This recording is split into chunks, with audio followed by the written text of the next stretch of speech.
Assalamu alaikum, beta.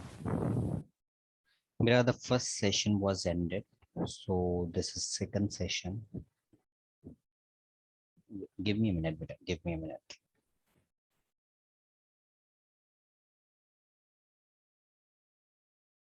First of all, let me share my screen.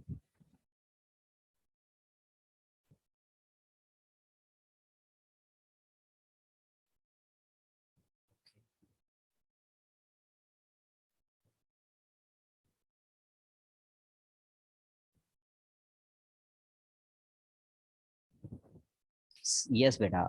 We were talking about the defense of poetry, an apology for poetry. In this apology of poetry, actually, Sir Philip Sidney has given two types of poetry. The first is divine poetry, and the second is social utility for poetry. Now, see, beta, the first part, divine poetry, is further divided into four subparts.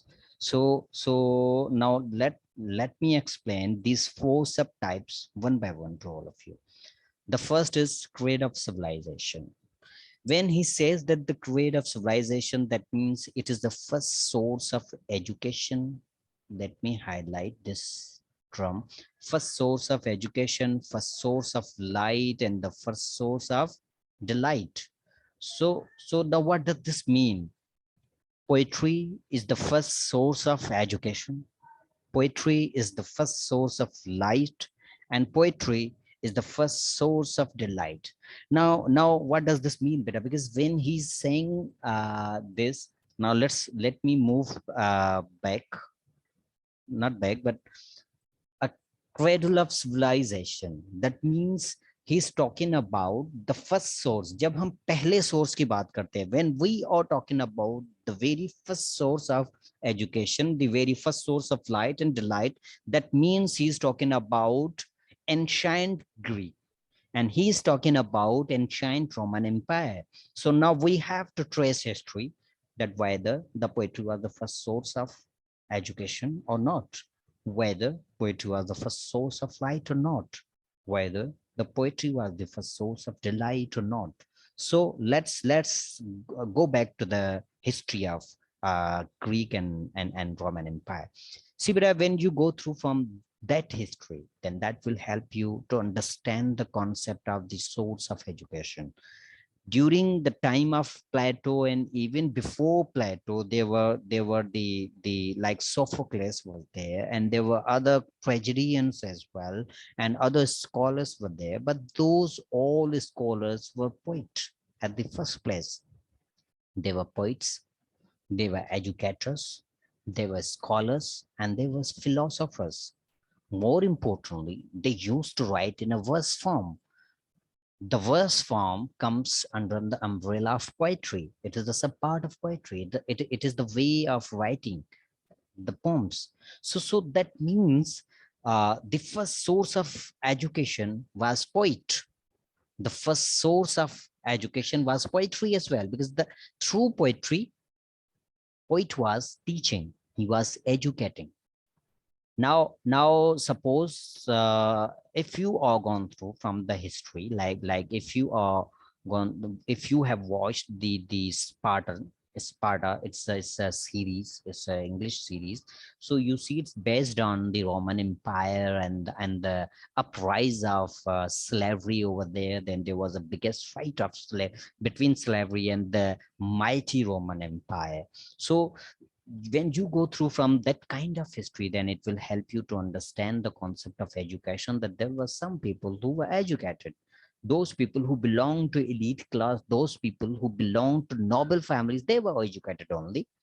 More importantly, they used to hire a poet, and that poet used to teach other people. That poet used to compose poetry. More importantly, now if we talk about it, it is the first source of delight. Let me talk about delight as well. देखें, education का तो हमने बात कर रहे हैं, लेकिन उसके साथ साथ let me talk about delight as well. See, in those Roman empires and the time of Greek, they used to hire a poet in the court, in the king and the noblemen of the court. So in that court, the poet used to delight the kings, queens, noblemen, and the persons of elite family. So people used to gather there, they used to organize their parties, and they used to organize some kind of feasts, and in their festivals the poets used to perform there. So it was the first source of delighting.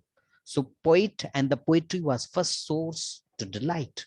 Poetry was the first source to educate, that how they used to educate to the audience, to the people, to the common people, to the nobles, to the elite class. It was a responsibility of poet to teach, because the poets were the educators at the time.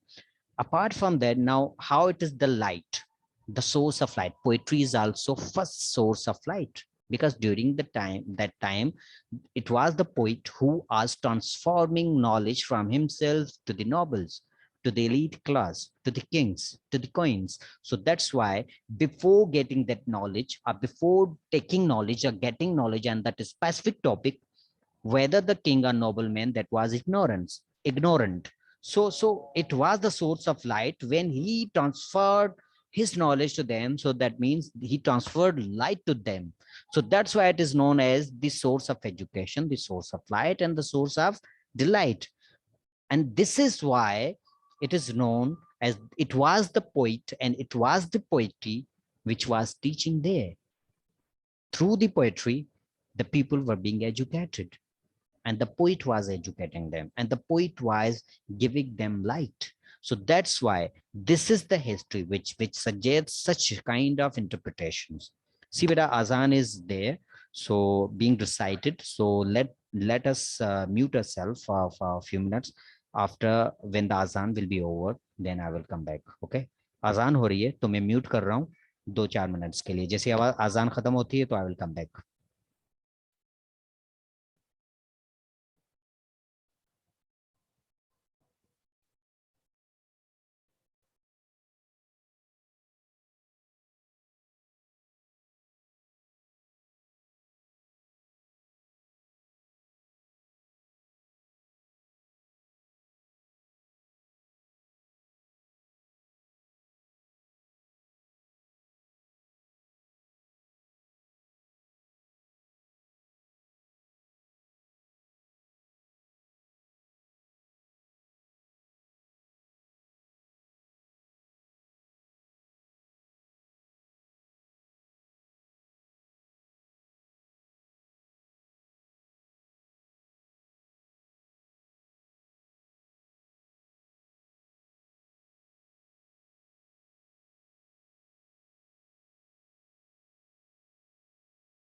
Yes, beta, the azan is over, so let me resume.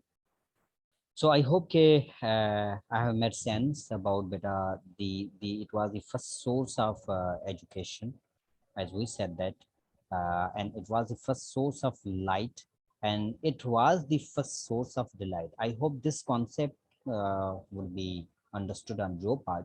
Now let's move further to a next point, which is it is the first source of knowledge and to get rid of ignorance.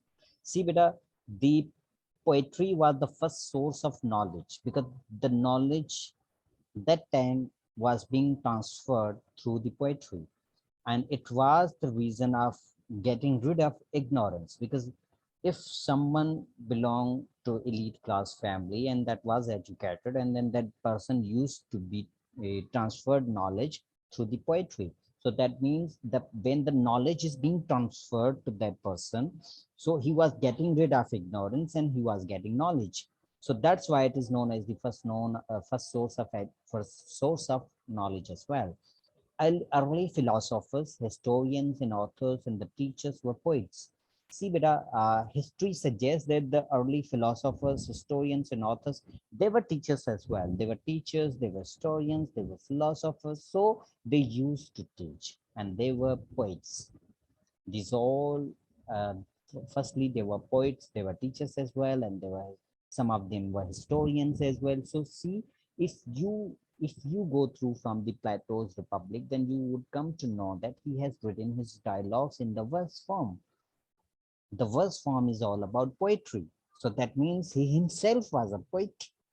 He himself was an admirer of the poet. But more importantly, he banished those poets or that poetry which is based on falsehood, the poet which has nothing to do with the reality. He banished him from his ideal world. Not all poets are banished from his ideal world.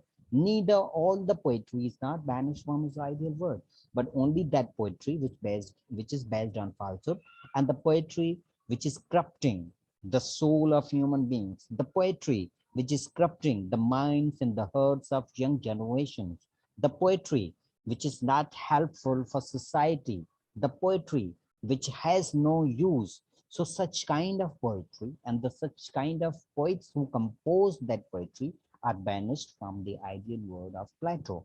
But he himself was a big admirer of poetry, even though even we can say that he was a poet because his dialogues are present in the verse form. So that means he had the influence of poet and the poetry on himself as well.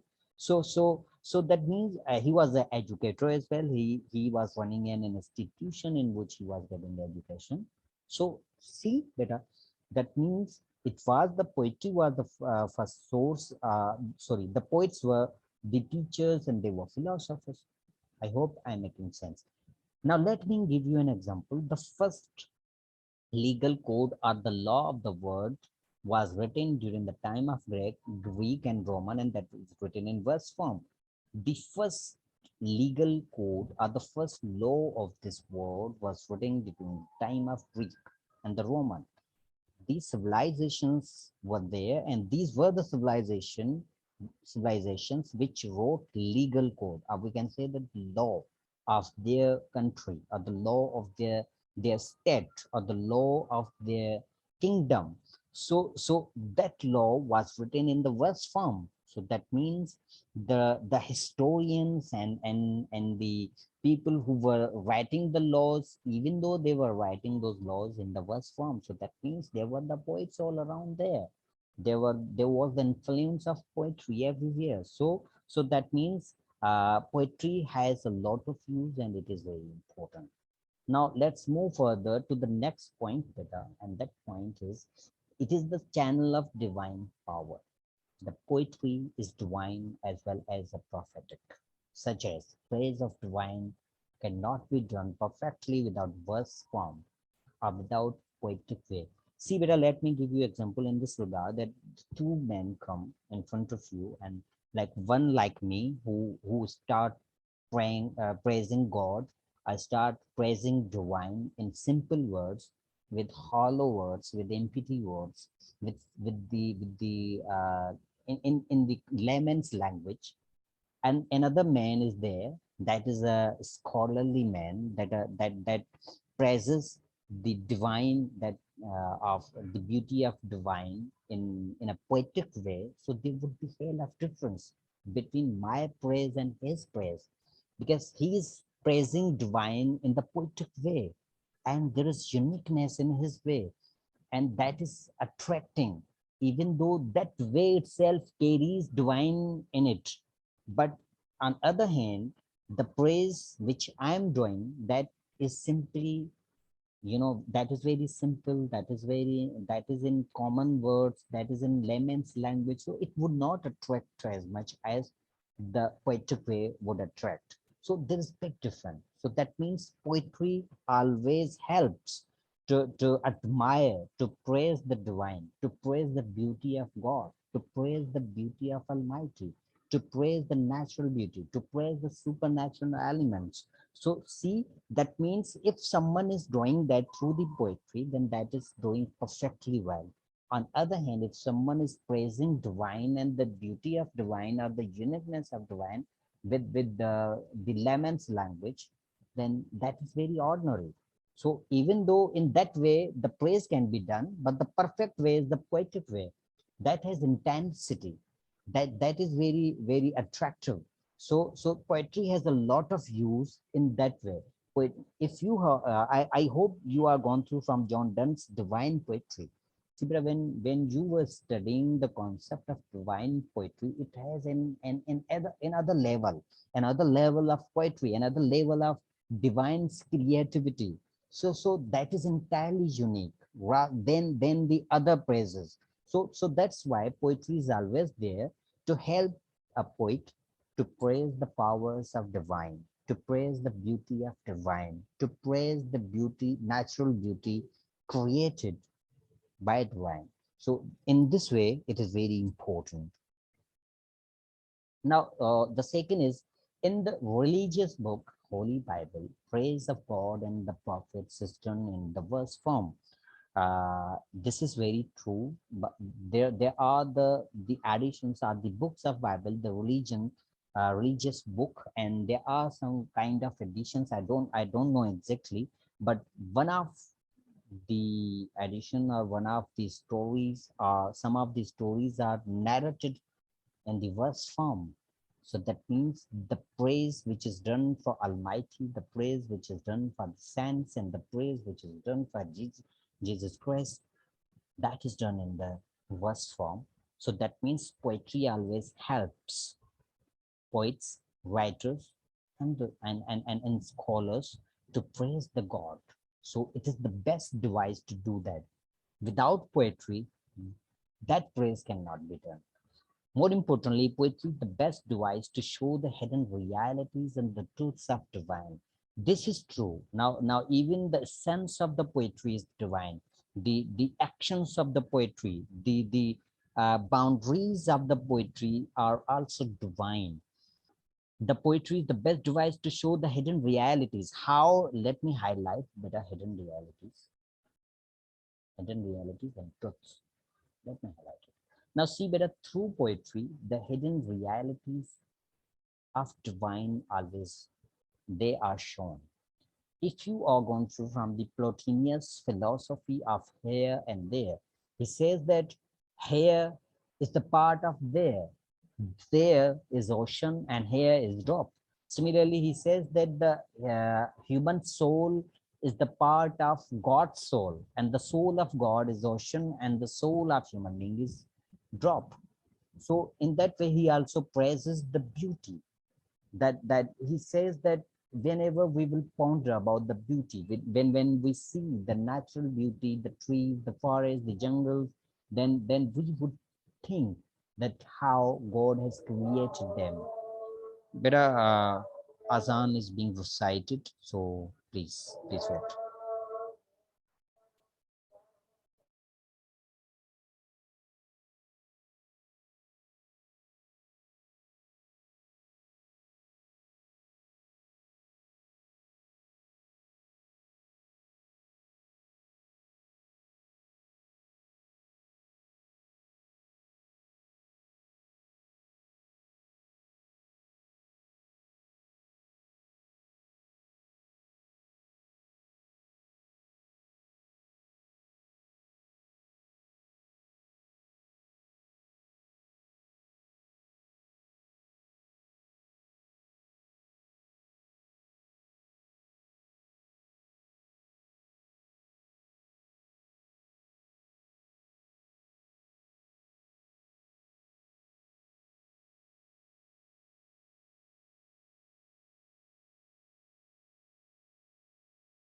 Yes, but I was talking about the hidden realities of and the truths of divine. So see, beta, there are so many hidden realities which are discussed by the poetry, and the truths of divine are discussed by the poetry. So these hidden realities are like if someone is if you are gone through from the paradise lost, the work in that work you will come to know in the paradise of lost and the paradise regained, then you will find the hidden realities of divine. You will find the hidden truths of divine. So the poetry is the way, and through the poetry, and not only from the paradise lost and the paradise regained, that there is the fairy tale, and there is a number of poems like the divine poems of John Donne, and there is number of poetry. Whenever you want to know the hidden realities and the truths of divine, the poetry is there to help you out. Poetry is always there to assess you.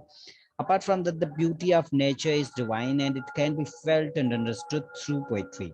See, beta, but suppose, let me give you example in this regard. What does this mean? The poetry of nature is divine and it can be felt and understood. Felt and understood. These are the two important terms. Let me highlight felt and understood.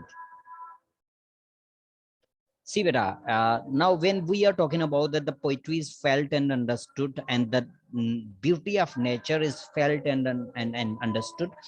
If if a man has written an essay about the beauty of nature, see, ये जो beauty of nature, इसके ऊपर किसी ने एक essay लिखा है, and the second man has come, which who is a poet, and that poet has composed a poetry about the beauty of nature. Now both scripts are given to you to go through from them. Whenever you will study or you will read the essay, that will not appeal you. You will not feel. There might be the words which help you to feel, but it would be very, not very oftenly people feel the words of the essay. So you will understand, but you will not feel them. So the concept of feeling would be missing there. Apart from that, uh, in the second script, the writer or the poet has did something, has written something in a verse form, in a poetry, and he has explained the beauty of nature. So whenever you go through from that written piece of literature, from that poetry, from that poetic work, then that will appeal you. That will up and rise your feelings and emotions. So that means there's a big difference between an essay writing and the poetic way. If same things on the same things, the poetry is composed and the essay is written, then obviously poetic way would help you. Poetic way always ups and downs your feelings and emotions, but essay writing does not do that. So this is the reason that the beauty of nature and the beauty of divine, the creativity of divine, it is always felt by poetry. It is always understood by poetry in a coherent in a cohesive way. So that's why it has a lot of importance. So it is great. It has great use.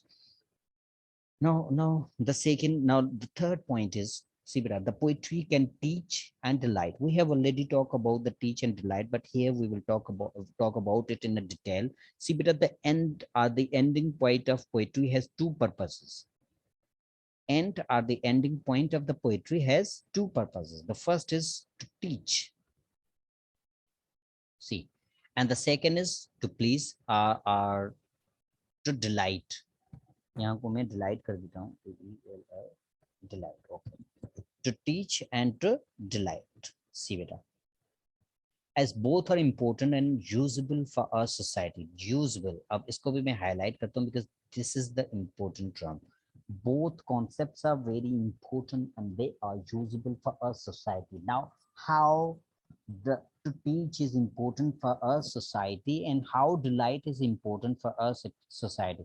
See, beta, every poem has its ending, its end and ending point, and at the end only there are two purposes of the poet. The first is to teach and the second is to delight. Maybe in a poem, you can get both of them. You can get the delight and you can also, it can also teach you something. It might be the case that in a poem, you are only being delighted, but not you are not being taught. But in other poems or in other cases, you might be being taught, but you are not being delighted. So any of them can be there, both of them can be there, and one of them can be there. So you need to understand this in that way. Now, how these both concepts are important for the society and how they are usable for a society. Now here, let me give you example. If when the poem is ending on a morality, then that means the moral message is given to the humanity, and the human beings are taught morality over there. When someone would learn that message about morality, if the message is given about the divine power, if the message is given about the religious practices, if the message is given about the social or the cultural rules of a society, then obviously that message would be comprehended by the reader. When the reader would comprehend that message, then obviously that reader will try his best to improve himself. If the person is involved in wrongdoings and the message is given about the justice and injustice, if the person is involved in injustice and the activities related to the injustice, when he reads the poem suggests that those who do injustice, they have to face consequences. So that means he's getting a message that he needs to be he needs to improve his conduct, he needs to improve his behavior, he needs to get rid of the actions related to injustice, he needs to make a better version of himself. So that means the poetry has taught him morality. Poetry has taught him something unique. Poetry has taught him to be a moral man. Poetry taught him to be a good man, to be a wise man, to get rid of injustice, to get rid of bad deeds, to go for the good deeds. So that means he will try to improve himself. If he has improved himself, that is enough. That means his generations will be improved, and his coming generations will get benefit from that improvement. Apart from that, if that person got improvement, got the message, and he delivered that message to his family members, to people surrounding him, to his society, to other peoples. So see, if those people will get message, they will comprehend, and then they will, embrace that message, then obviously it is helpful for the society. Even though, let's forget that हम इसको भूल जाते हैं कि उसने दूसरों को अच्छा भला बुरा कहा, उसको भलाई की तरफ लाया, उनको उनकी इस्लाह की, इसने उसको भूल जाते हैं. If he himself embarrasses the message, then his generations will get benefit from that, and then he himself will become a useful assist of the society, and his family would become assist of the society, and his generation would become very useful assist of the society. So that means it is very useful for the society, that the message which is given at the end, which is taught to the human beings, how to be a moral man, how to get rid of immorality, how to get rid of wrong deeds, how to get rid of injustice. So see, these are the points. मैं ये सिर्फ चंद बता रहा हूँ. There could be any message, कोई भी message हो सकता है, ठीक है बेटा. And the second is, poetry at the end always delights. Sometimes it delights, sometimes it teaches, sometimes it does both. ठीक है. So now see beta, when we are being human beings, we have feelings, we have emotions, so obviously we go for them. We always believe that whenever we are gone through from some such kind of divine poetry, then it reveals us, it give us relief, it makes us so relaxed, and it makes a soul very pure, and we get rid of anxieties and sufferings and some kind of problems, the mental problems or the spiritual problems. We become very much pure, we become very much satisfied, we get rid of anxiety. So see, poetry delights us. When we listen songs, they delight us. So that means poetry delights us too. And when we become delighted, then we can get rid of anxiety, then we can be useful for our society, we can be useful for our own family, we can be even though useful for our own selves as well. So in that way, poet has two purposes. The first is to teach and second is to delight, and both are useful for the society. I hope I am making sense better. Now move further. The imitation of poetry has a great power to delight human beings. As poetry, there might be the many. See, beta, the same point is discussed here, that poetry can delight us, can educate us, and it has the power. Many a times we become victim of sufferings, problems, and issues and anxieties, and we face different kind of various problems over there. So whenever we are gone through from a excellent piece of literature in the domain of poetry, then it helps us to relax our mind and heart. So when a mind and heart is relaxed, then obviously it has impact on ourselves, and it has impact on our own performance, it has impact on our own relations. So that is very helpful for us. More importantly, it is the poetry which teaches us difference between good and bad. Let me highlight these: good and bad, as it inspires individuals. Okay? No problem. See, beta, if you are gone through from the epic poetry, then epic poetry is always there. In epic poetry, you will find the concept of heroes, the villains, the wise men, the bad men, the good actions, the bad actions, the good deeds and the bad deeds. You see such kind of philosophies are there in the epic poetry. So that means poetry always teaches us difference between good and bad.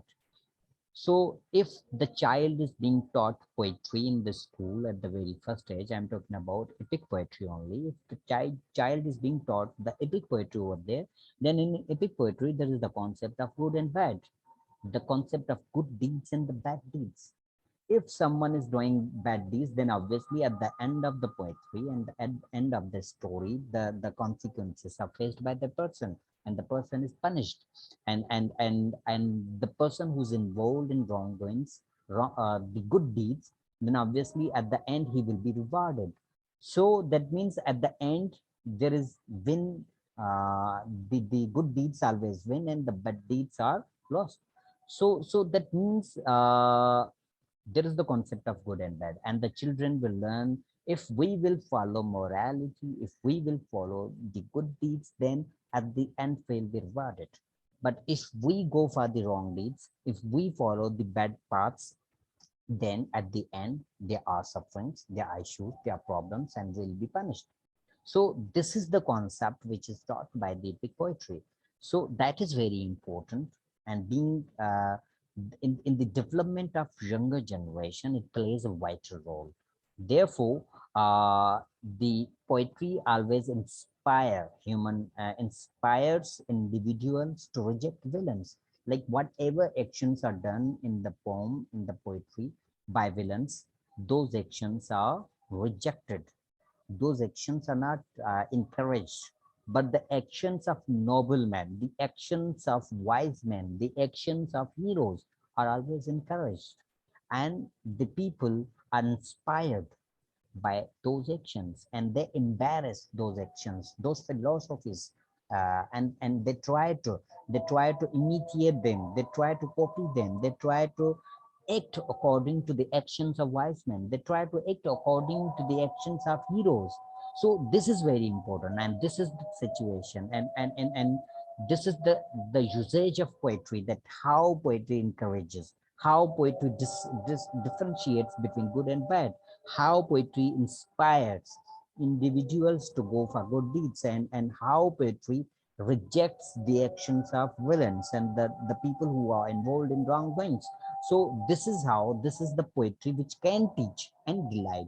So see, these all things come under the umbrella of teach and delight. I hope beta यहाँ तक आपको clearly समझ में आया होगा. So beta, this session is also going to be expired. So let's meet in another session. Allah Hafiz.